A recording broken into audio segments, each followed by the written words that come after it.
The following program contains material that is not suitable for children. Viewer discretion is advised. Live from the Community Media Center Marin, it's marINSANITY. How's everyone doing tonight? All right, welcome. I feel like you've changed your outfit. No? All right.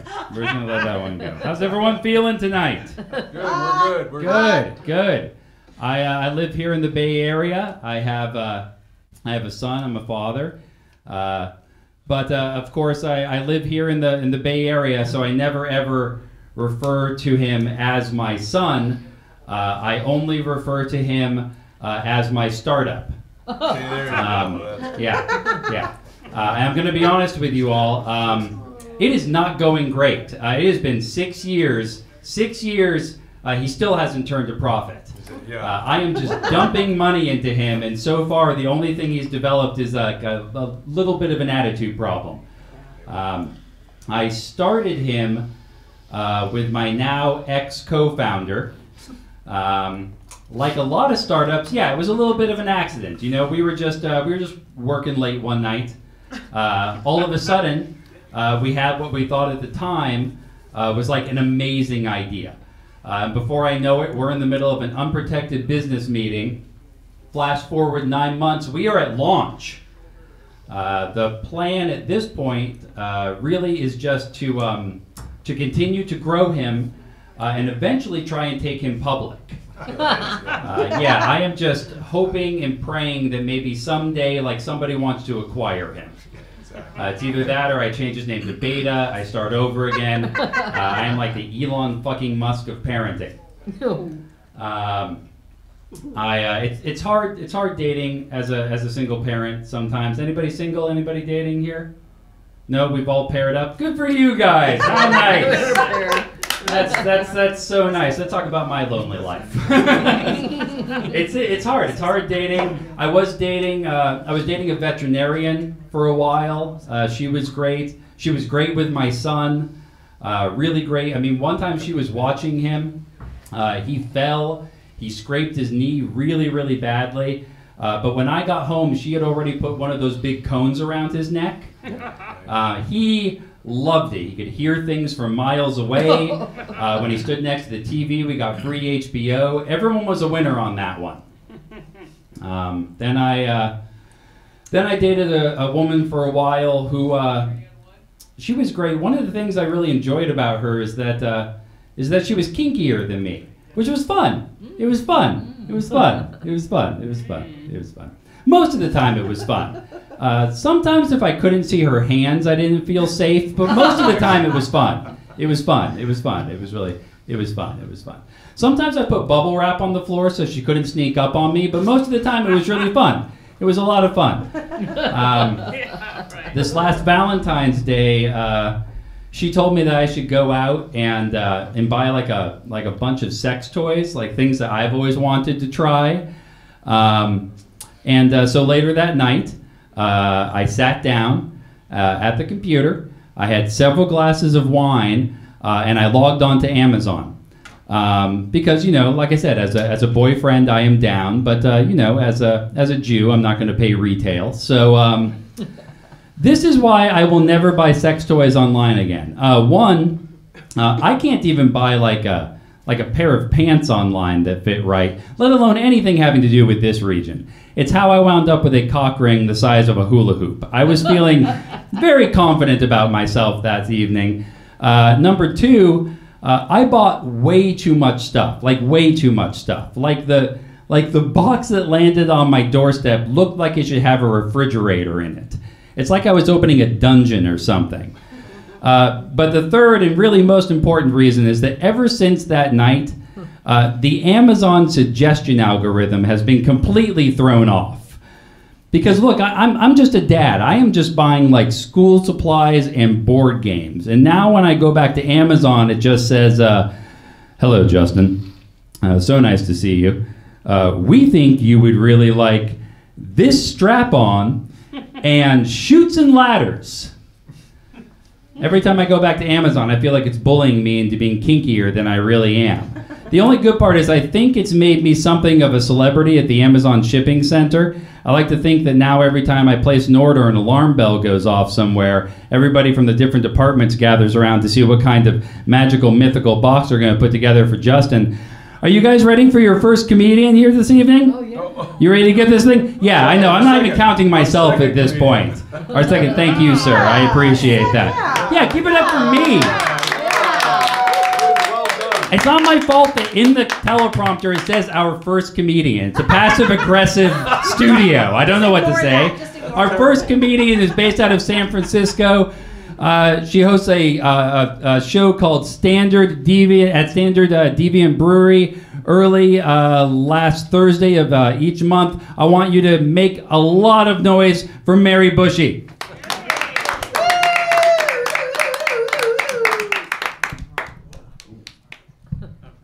Hello. I am Mary Bushy. I was reminiscing at a nice day in my life 10 years ago, maybe more, probably when I was like 15 years old. I was frolicking in the beachside with my best friend, and then I all of a sudden feel some waves hit me up in the puss area. And then all of a sudden, on the back of my, like just the side of my eye, I see a very orange-looking guy with a Speedo on, and he's just like, oh! Right in the kisser. You know, because of the two lips.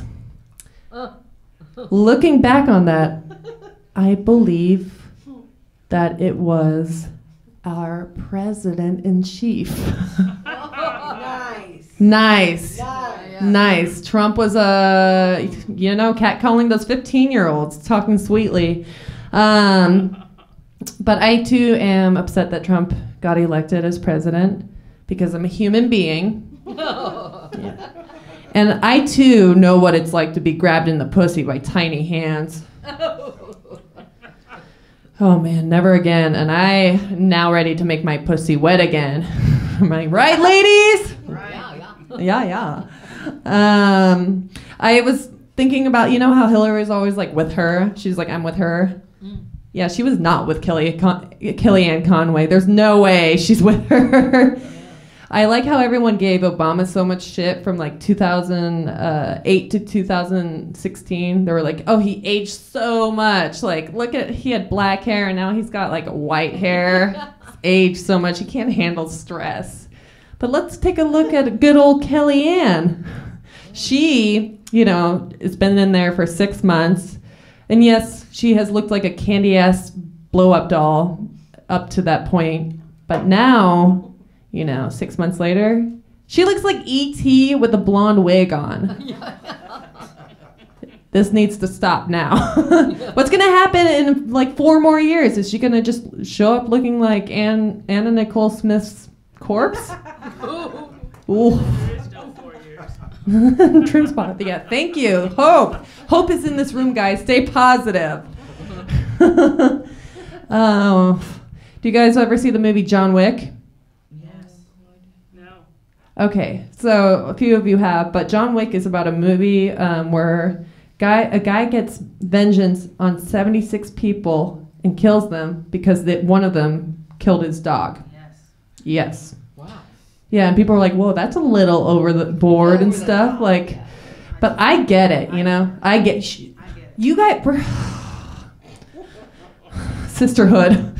I get it, okay? I have a dog named Yuki, and she's a beautiful bitch. And let's look at this in perspective. If someone killed my boyfriend, hello, like if someone killed my boyfriend, I'd maybe would kill 2 people, but mostly would grieve a little bit.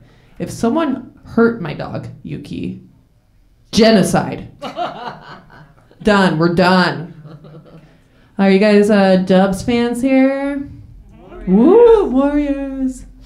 I loved the whole thing when, like, the first time they won the championship where they're like, well, screw all those haters out there. They thought we couldn't win. Look at us now and stuff. And I'm like, what haters? There's no haters. No one knew about the Warriors until they won. I go to Ohio still, and they don't know who the Warriors are. I'm from Ohio, and they're like, The Warriors? Like, are we referring to the Weeknd? Or the Weeknd Warriors? What Warriors are we talking about? There's no haters. But I do like that whole thing about having faith and then strength in numbers and stuff and just believing that they can get it done because they can. You know, they've been behind big time and then they always come back and take the win. I love that. And I always have faith. But I wish I could put that to the rest of my life, because every time a shortcoming happens, like, I'm sure you could relate. Say you're in the jacuzzi alone, enjoying yourself, and then someone sits right next to you, without thinking about the rest of the space around them. You don't have faith that things will get better. You're just like, I didn't ask to be born.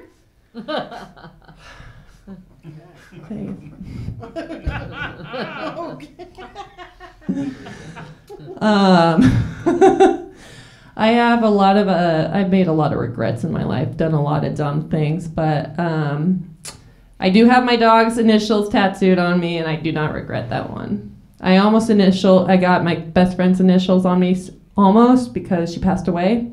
You know why? I'm glad we didn't do that. It's because we're not as close as we used to be.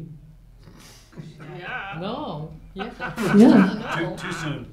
Oh, it's been 15 years. And then also I have, like, I thought I had a very inspiring tattoo of a deer on the crescent moon, you know, inked up by a guy named Hopeless on Venice Beach, Los Angeles, California. My mom recently saw it and she's like, oh, you got a donkey surfing? That's fun. Like a Democrat in the beach? Wonderful, sweetheart. I love it. But unfortunately, the worst tattoo I ever got, the worst of the worst, is my ex-boyfriend's name on my back. It says faggot. Oh. Okay, that doesn't go well in Marin. It's not a homophobic joke. He's gay, and he agrees that it's a funny joke. But I have been Mary Bushy, and you guys have been a wonderful crowd. I hope you have a good night. Mary Bushy, keep it going. She's not the only one who's made bad tattoo mistakes. I have my dog's initials tattooed on my back. His name is STD. It's terrible. It was a terrible choice. Are you all ready for your next comedian here tonight? All right, let's see. Our next performer, he's a San Francisco-based comedian. He's originally from Reno, Nevada. He hosts 2 monthly stand-up comedy shows, Talking Loudly with Jeff and James, and Overly Sensitive with a very, very handsome man named Justin.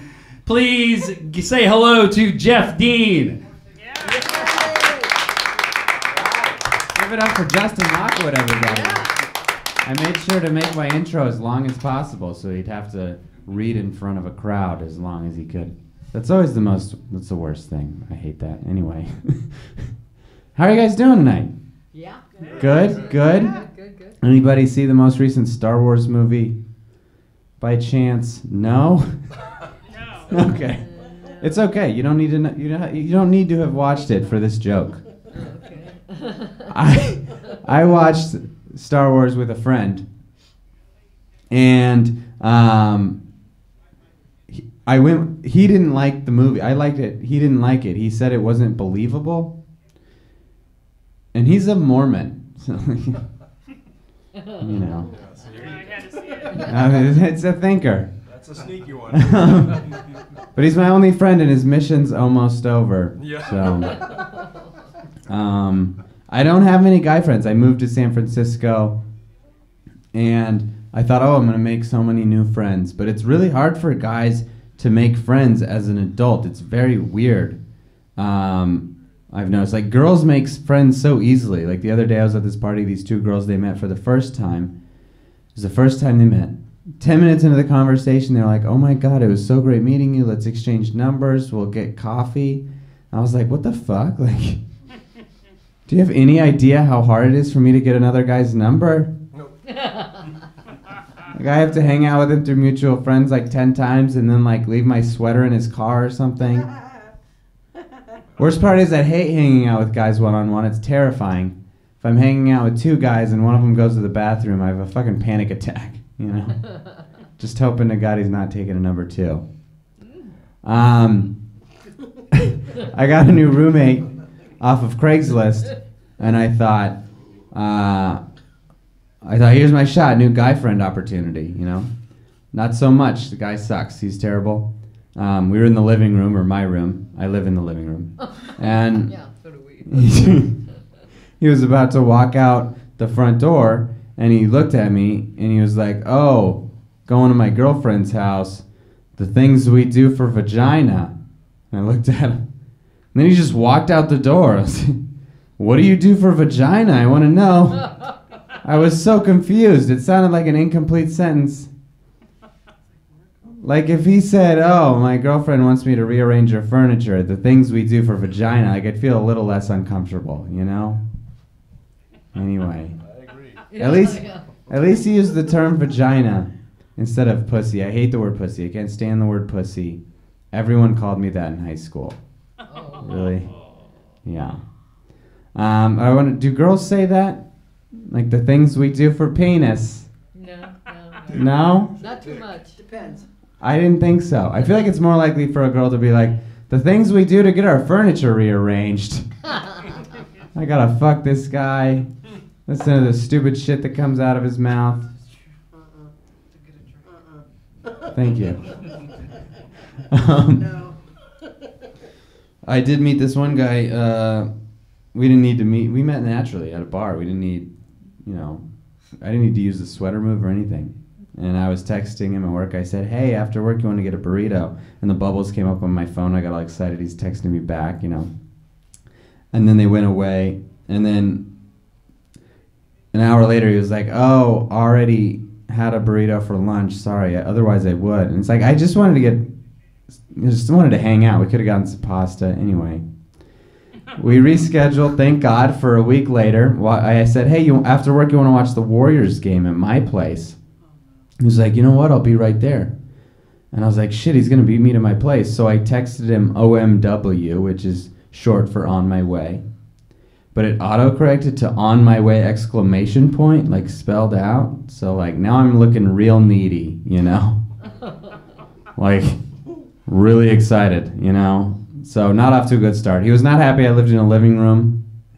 And like I don't like, it's not like I sleep on a couch. Like I have a bed and a curtain for a wall, which is a huge upgrade from the beads that I used to have,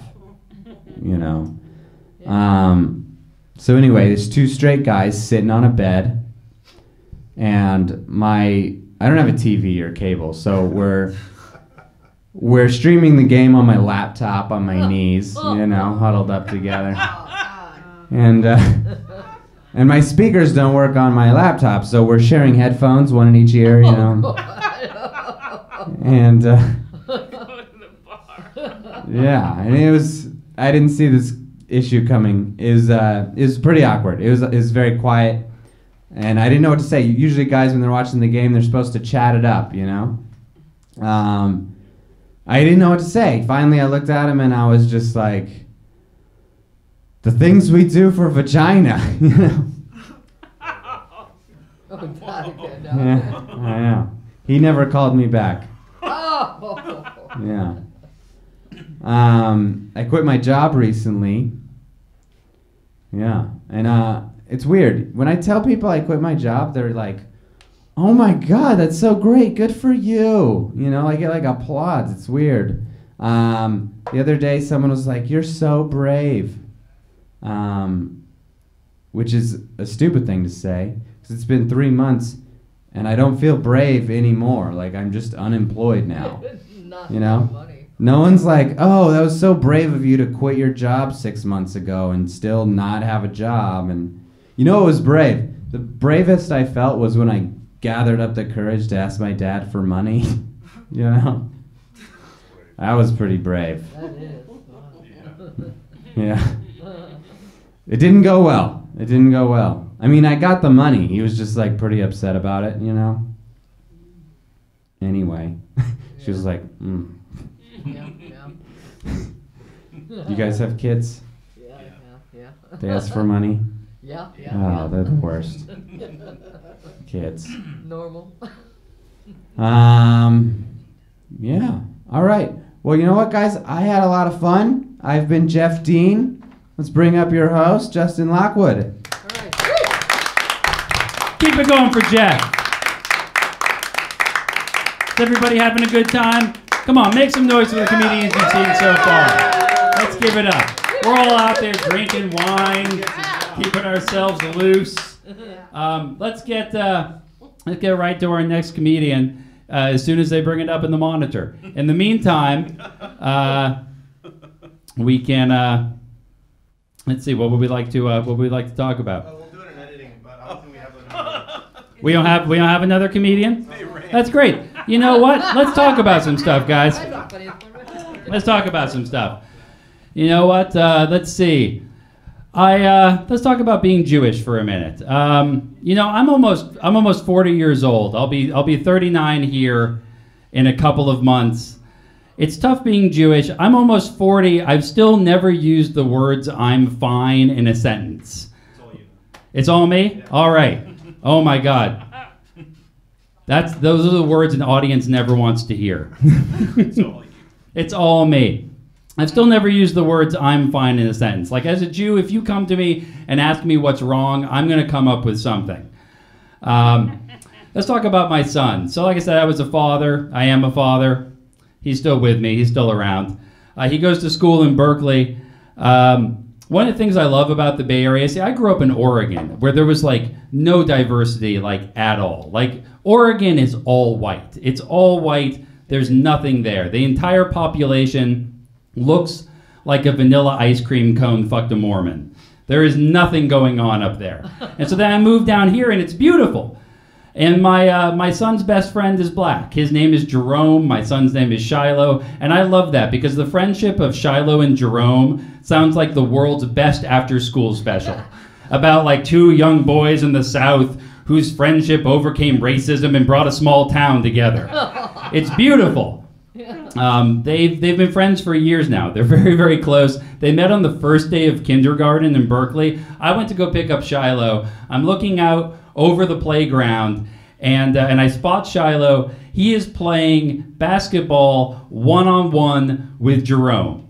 All right, correction. All right, fine. Jerome is playing basketball. My son Shiloh is doing what can only be described as a combination of skipping and epilepsy. Like, he is not an athletic child. He's just not. I'm sorry, the Jews just don't have it there. We got Sandy Koufax and then nothing for like 100 years. And they've been best friends ever since. But that day watching Shiloh play basketball with Jerome was like watching a butterfly try and keep pace with a falcon. Like, it was as sad as it was mesmerizing. And then last year, I was driving Shiloh home, and you know, I love the way that kids' minds work, like the way that they try to explain the world to themselves. And I'm driving Shiloh home, and Shiloh turns to me and he says, "Dad, can I ask you a question?" By the way, that's a spot-on impression of my son. I don't know how or why, but my son sounds like an old Asian man doing a Christopher Walken impression. It's beautiful. I come home every day, he looks at me, "Hey, Dad, looking good. Nice day out." It's my favorite thing in the world. He looks at me, he says, "Dad, I ask you a question. Why are white people white and black people black?" And I have a policy when my son asks me a complicated question. I make him try and answer the question before I answer the question. So I tell him to think about it, and then he looks at me and he says, "Okay, Dad, I think I got it figured out. It's because white people are born during the day and black people are born at night." And I love this answer. I love it. I love it. It's creative, it's beautiful, it's natural. And so I make a terrible, terrible mistake, and I don't correct him. I don't correct him in that moment. And that really was a mistake, because now he has an Asian friend, and he thinks he was born at sunrise. And one of these days he's going to make a little, you know, Mexican or Indian friend, and I guess he was born at dusk. But you know, the truth is, look, I'm just a liberal Berkeley parent, okay? I want my son to be friends with all times of day and night. And now every morning I get to see my favorite thing in the world. I wake my son up, we have breakfast, and then we drive to school, and we walk up the steps, and Shiloh goes onto the playground, and Shiloh sees Jerome, and Jerome sees Shiloh, and the two of them, they run towards each other, and they embrace. And it's beautiful. It really is. It's beautiful. And I see it, and other kids see it, and other parents see it. And it's the parents seeing it that's important. Because it's really important to me that those parents understand that I am fundamentally a better parent than they are. No, okay. Parenting in Berkeley is a fucking blood sport, okay? I need this. That place is a liberal apocalypse now, okay? We have lost sight of the enemy, and we have turned on ourselves. You've been a really fun audience. Thank you so much for coming out to Marin Sanity. Please come back next week. Thank you so much, and good night.